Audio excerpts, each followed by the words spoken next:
There are over 2 million federal government employees, and half of them have been there less than 5 years. Compared to the private sector, the federal government is old.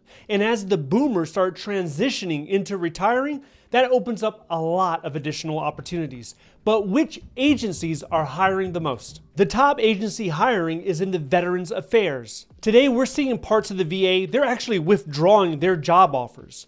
But over the last 5 years, the VA was aggressively hiring thousands of new employees. Now, the VA is still hiring, it's just not the VHA. If you look at the VBA or the NCA or the OIT, the headquarters building, they are still hiring plenty. The next agencies are the Department of Army and the Department of Air Force. This, including the Department of Navy, this makes up DoD. DoD right now has over 700,000 federal employees. This doesn't count the military members or the contractors, because if you included everybody, this number would be over 3 million. And one of the great things about DoD, if you're looking at it from a job seeker's perspective, this agency is somewhat politically insulated. So despite what side of the aisle you're on, whether you're a Democrat or a Republican, most politicians are not openly going to say they want to reduce the DoD size, because we're talking about national defense. We're talking about national security. The other three federal agencies would be the Department of Homeland Security, Department of Agriculture, and the Department of Treasury. Out of these three, the Department of Homeland Security and the Department of Treasury, which is really the IRS, they are aggressively hiring the most, even when it comes to hiring events. IRS is having a hire event almost every week. Department of Homeland Security, pretty much the same thing. There are so many sub-agencies that fall underneath the Department of Homeland Security. Look at Border Patrol, look at Immigration, look at FEMA. They're doing hiring events. Now, if you want me to push out a list to you, all the virtual hiring events that are coming up in the next week, I'll do it. Sign up to the free newsletter down below. But what's better than a virtual hiring event is an in-person hiring event. If you're in a location, or if you can get to a location where they're doing in-person events, a lot of times they give out job offers on the spot. Recently, DHS, Department of Homeland Security, they had a huge hiring event. It was 2 days. It was in Virginia. They interviewed over 1,000 people, and 400 people left with job offers after 2 days. So keep your eyes open for those opportunities as well. When it comes to getting a job offer, usually it'll either be under the competitive service or the accepted service. There's a difference here.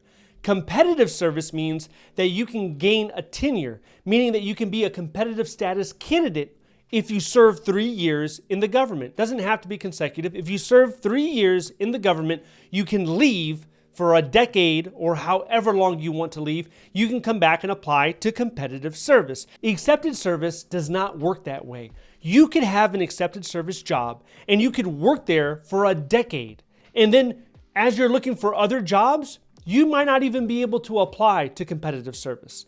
Now, if your agency has an interagency agreement, then you could.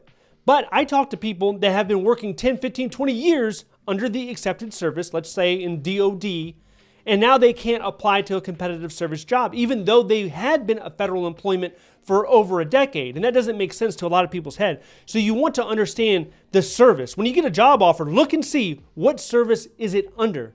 Now, accepted service isn't necessarily bad, but it limits the opportunities that you can apply to.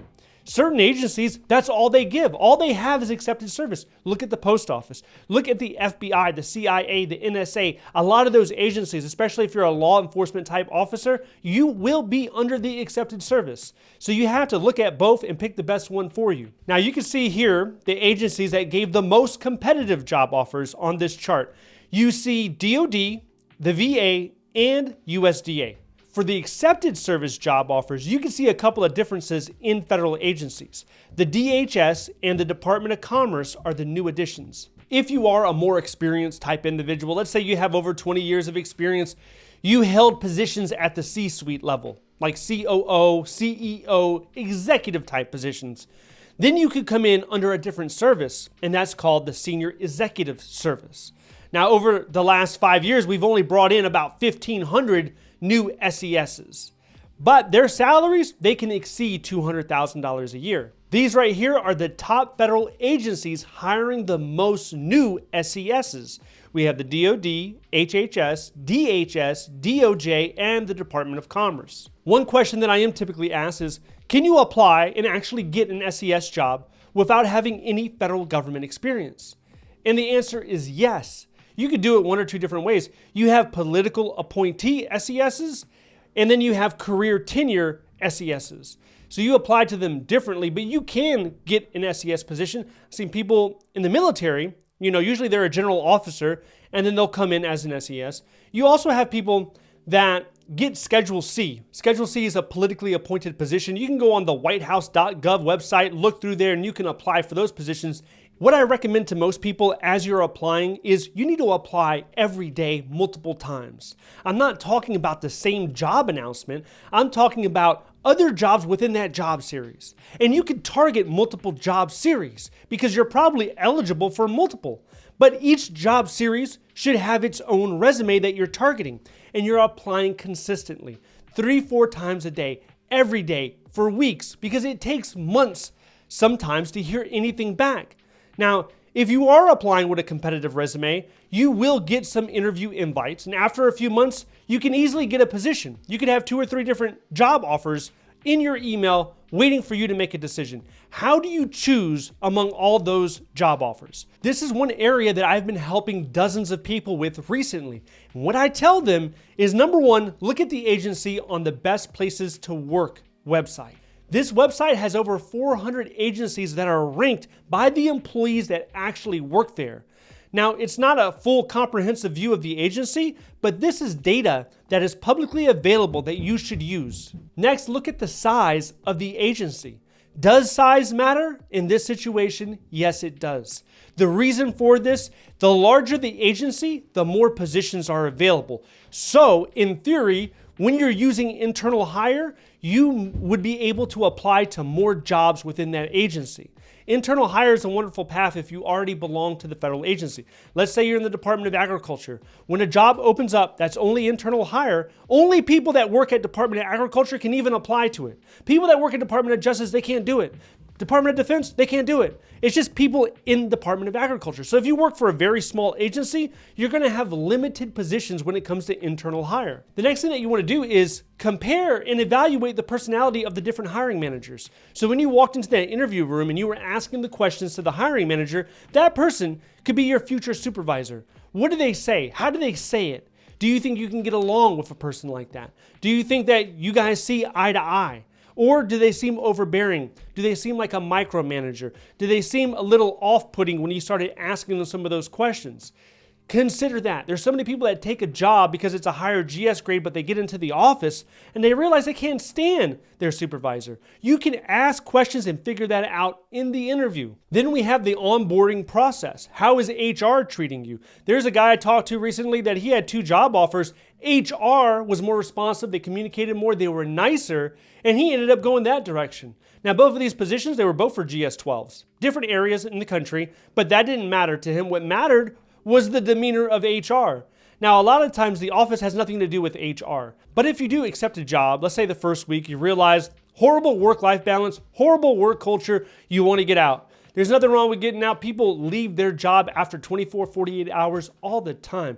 You're not going to be put on some naughty list where they're not going to hire you anymore. It's completely fine. People understand that you have to do what is in your best interest. So you will go towards better job opportunities. No one's going to be upset about that. The only problem that you could run into is if you accept a job offer that has a clearance requirement, right? Let's just say, for example, you took a position at the Department of Homeland Security and there was a secret clearance requirement. So they start the investigation process. You fill out your SF-86, all that's done. Now you're still applying, you're still interviewing, and then all of a sudden you realize the Department of Treasury, they want to go ahead and give you a job offer. But that position also has a clearance.